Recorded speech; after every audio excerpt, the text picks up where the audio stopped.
Welcome to Daily Joys. I'm just walking over to my plot now and I'll be planting out some Swiss chard that has been overwintering on my plot. So come and have a look.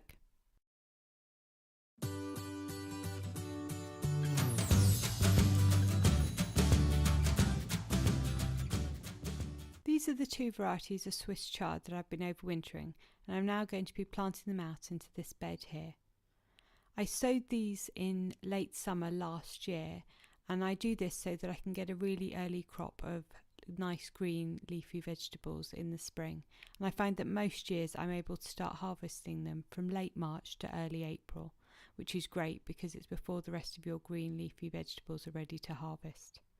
You can also sow Swiss chard now. You can sow the seeds and keep them in a greenhouse or on a sunny windowsill until the last frost date has passed, and then after that you can harden them off and plant them out.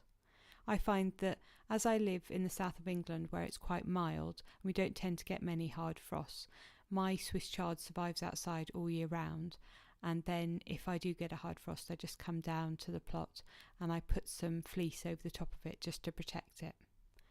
I've decided to grow two varieties this year. This first variety that I'm planting is a red stem variety called Fantasy by Thompson & Morgan, and this is a very mild flavoured red chard, and you don't get that bitter aftertaste that you get some of the Swiss chards.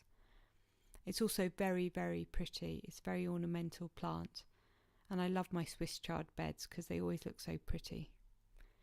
Unfortunately, with red Swiss chard you are more likely to have them bolt than with the white Swiss chard, and so you do need to be mindful of this.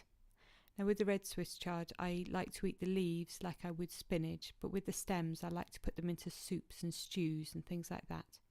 Now the other variety that I'm growing is this white stem variety, and this is called White Silver by Thompson & Morgan again, and I find that this is a really great variety.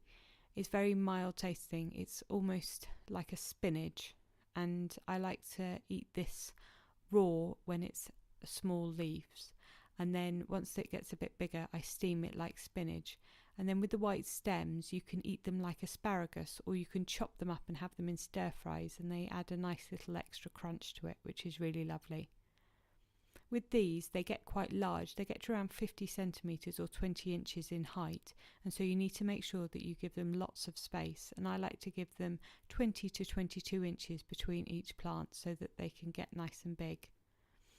Swiss chard isn't prone to many pests and diseases, and so you can put them pretty much anywhere, and you don't really worry about crop rotation too much with these, so if you have a bit of extra space somewhere you can just put them in.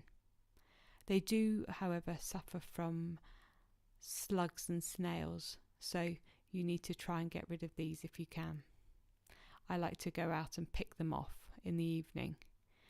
As you can see here, I've planted all of my Swiss chard out, and you don't actually need many plants. I've planted quite a lot here, but this will be more than I need, so I'll be able to share it with my friends. These have got quite a lot of leaves on them, and so I should hopefully be able to start harvesting them soon, and I'll give you an update when they're ready to harvest. So I hope you liked this video. If you did, please give it a thumbs up and subscribe in the box down below. Thanks. Bye.